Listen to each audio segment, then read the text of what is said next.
Student, हमने अपने previous video में कार्टिलेजिनस फिशेस के बारे में पढ़ा था और आज हम बोनी फिशेस के बारे में पढ़ेंगे। ये दोनों ही क्लासेस हैं पाइसिस की, यानी पाइसिस को दो क्लासेस में डिवाइड किया गया है, कार्टिलेजिनस फिशेस यानी कॉन्ट्रिक्थिस एंड बोनी फिशेस यानी कि ऑस्ट्रिक्थिस। तो आज हम किसके बारे में पढ़ेंगे? ऑस्ट्रिक्थिस यानी कि बोनी फिशेस के बारे में। तो हम इनके कैरेक्टर्स देखेंगे और साथ में इनके सिस्टम्स के बारे में बात करेंगे। नाम से पता चल रहा है बोनी फिश है, यानी कि जो इनका जो एंडोस्केलेटन है वो किसका बना होता है? मेनली बोन्स का बना होता है। और इनके अंदर एक्सोस्केलेटन भी पाया जाता है, डर्मल स्केल्स पाए जाते हैं इनके अंदर। और जो स्केल होते हैं वो 3 टाइप्स के होते हैं, cycloid scale, ganoid scale and टेनोइड scale. जबकि कार्टिलेजिनस फिशेस में जो स्केल थे वो क्या थे? प्लेकॉइड स्केल थे। प्लेकॉइड स्केल को डर्मल डेंटिकल्स भी कहते हैं। और ये जो स्केल होते हैं साइक्लॉइड और टेनोइड स्केल, ये सर्कल या ओवल शेप के होते हैं और ये ओवरलैपिंग होते हैं। और टेनोइड स्केल की जो आउटर एज होती है वो वेवी होती है, यानी कि कॉम्ब लाइक होती है। और गैनोइड स्केल प्लेकॉइड स्केल की तरह ही होते हैं। तो इनका जो एक्सोस्केलेटन बना होता है 3 टाइप्स के स्केल का बना होता है, cycloid scale, ganoid scale and टेनोइड scale. इसके बाद ये फ्रेश वाटर भी हो सकती है और मरीन भी हो सकती है, यानी कि ये फ्रेश वाटर रिवर में भी मिल जाएंगी और ये ओशन में भी प्रेजेंट होती है। इनकी जो कुछ स्पीशीज है वो फ्रेश वाटर होती है और कुछ ओशन में रहती है, मैरीन होती है। जबकि जो कार्टिलेजिनस फिशेज हैं वो एक्सक्लूसिवली मरीन होती है, यानी कि वो केवल ओशन में ही पाई जाती है। और फ्रेश वाटर बोनी फिश का एग्जांपल है रोहू एंड मैराइन बोनी फिश का एग्जांपल है हिल्सा। इसके बाद हम फिन्स के ऊपर आते हैं। जो फिन्स होते हैं पेयर्ड भी हो सकते हैं एंड अनपेयर्ड भी हो सकते हैं, यानी कि पेयर्ड फिन भी प्रेजेंट होते हैं इनके पास और अनपेयर्ड फिन भी प्रेजेंट होते हैं। पेयर्ड फिन पेल्विक और पेक्टोरल होते हैं, जैसा कि हमने कार्टिलेजिनस फिशेज में भी देखा था। और unpaired fin dorsal, ventral and caudal होते हैं। लेकिन डिफरेंस ये है कि जो कार्टिलेजिनस फिश है उनके अंदर डॉर्सल फिन 2 होते हैं और जो फर्स्ट डॉर्सल फिन है उसका साइज काफी लार्ज होता है और सेकेंड डॉर्सल फिन स्मॉलर होता है। इनके अंदर जनरली एक ही डॉर्सल फिन पाया जाता है। कॉर्डल फिन जो इनके अंदर होमो सर्कल होता है, यानी कि उसकी जो लोब्स होती हैं दोनों ही लोब्स इक्वल होती है। This is the caudal fin and दोनों लोब क्या है? इक्वल साइज की है। जबकि जो कार्टिलेजिनस फिशेज होती हैं उनके अंदर कॉर्डल फिन हेट्रो सर्कल होता है, एक लोब बड़ी होती है और एक लोब छोटी होती है। इनके अंदर कॉर्डल फिन में दोनों ही लोब्स इक्वल साइज की होती हैं, इसीलिए इसे कहते हैं होमो सर्कल। अब माउथ इनका इंटीरियर होता है, यानी फ्रंट में होता है, टर्मिनेटिंग माउथ है। जबकि कार्टिलेजिनस फिश का माउथ वेंट्रल होता है। अब हम डाइजेस्टिव सिस्टम की तरफ आ रहे हैं।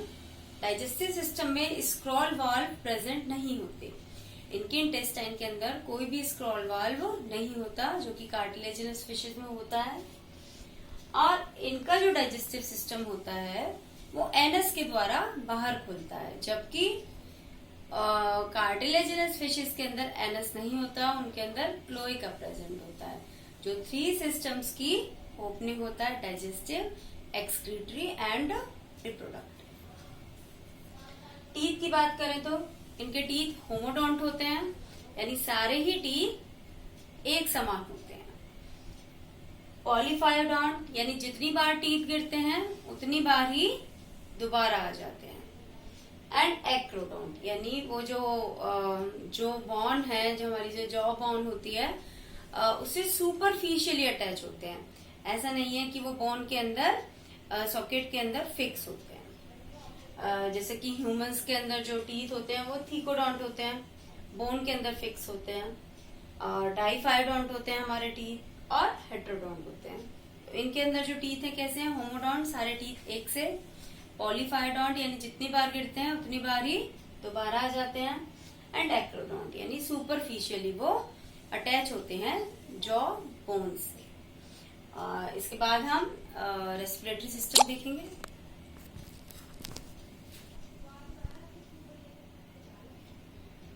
रेस्पिरेटरी सिस्टम की बात करें तो रेस्पिरेशन ब्रैंकियल होता है, ब्रैंकियल यानी कि गिल्स से होता है, और इनके अंदर गिल्स 4 पेयर्स होते हैं, और गिल स्लिट्स भी कितनी होती हैं, 4 पेयर्स होती हैं।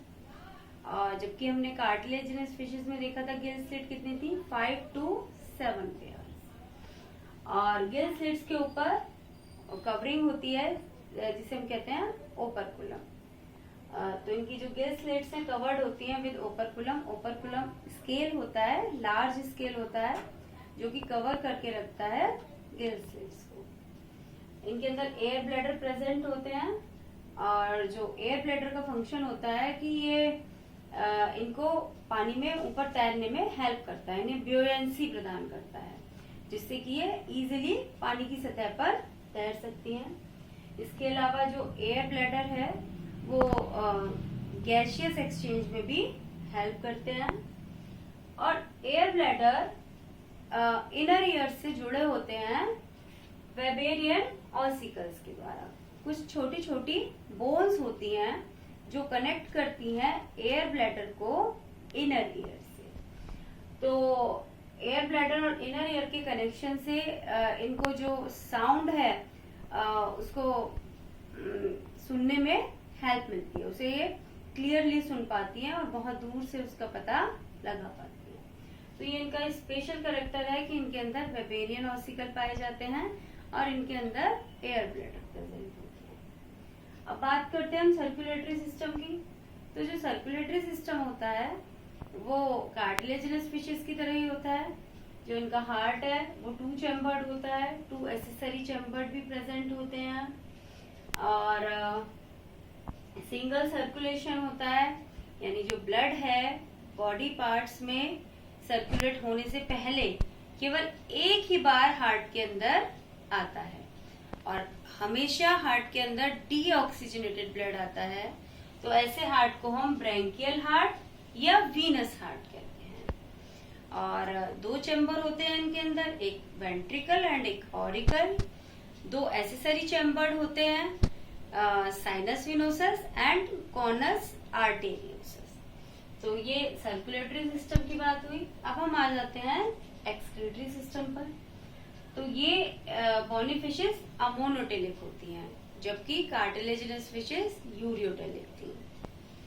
बॉडी टेम्परेचर, ये कोल्ड ब्लडेड होते हैं, यानी कि पॉइकिलोथर्मिक होते हैं, यानी इनके बॉडी का टेम्परेचर कांस्टेंट नहीं रहता है। अब रिप्रोडक्शन की बात करते हैं।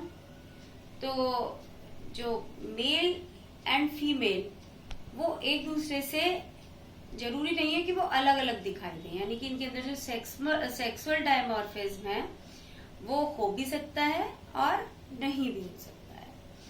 और जो कार्टिलेजिनस फिशेस होती हैं उनमें मेल फिश के अंदर क्लेस्पर पाए जाते हैं, जबकि बॉनी फिशेस के अंदर क्लेस्पर प्रेजेंट नहीं होते हैं।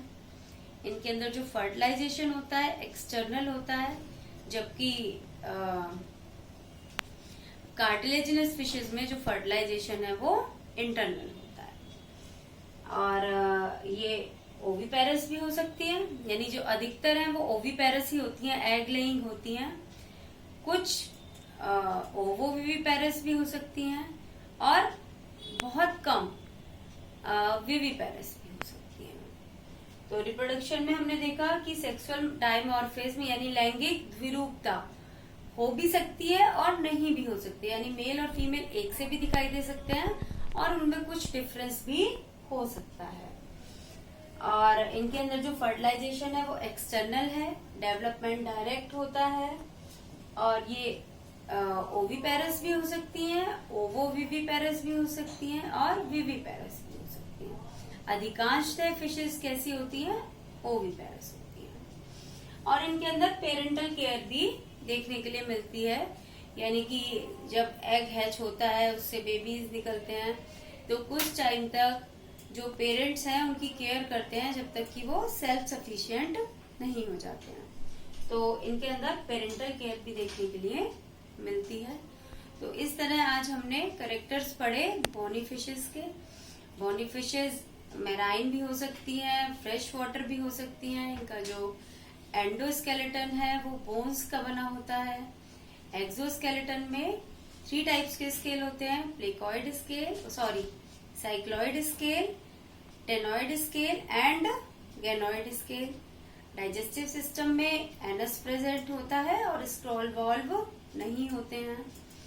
और रेस्पिरेटरी सिस्टम की बात करें तो 4 पेयर्स ऑफ गिल स्लिट्स होती हैं और वो ओपरकुलम से कवर होती हैं। एयर ब्लैडर इनके अंदर प्रेजेंट होते हैं। वेबेरियन ऑसिकल्स इनके अंदर पाए जाते हैं। सर्कुलेटरी सिस्टम सेम ही होता है जैसा कार्टिलेजिनस फिशेज में था। ये अमोनोटेलिक होती हैं और रिप्रोडक्शन में मेल के अंदर क्लैस्पर्स नहीं होते हैं और जो फर्टिलाइजेशन है वो एक्सटर्नल होता है। और इनके अंदर पेरेंटल केयर भी देखने के लिए मिलती है। तो ये हमारा टॉपिक पूरा हुआ है बॉनी फिशेस का। नेक्स्ट वीडियो में हम इसके एग्जांपल्स के बारे में पढ़ेंगे और डिफरेंस देखेंगे cartilaginous fishes and bony fishes. Okay student, thank you and have a nice day.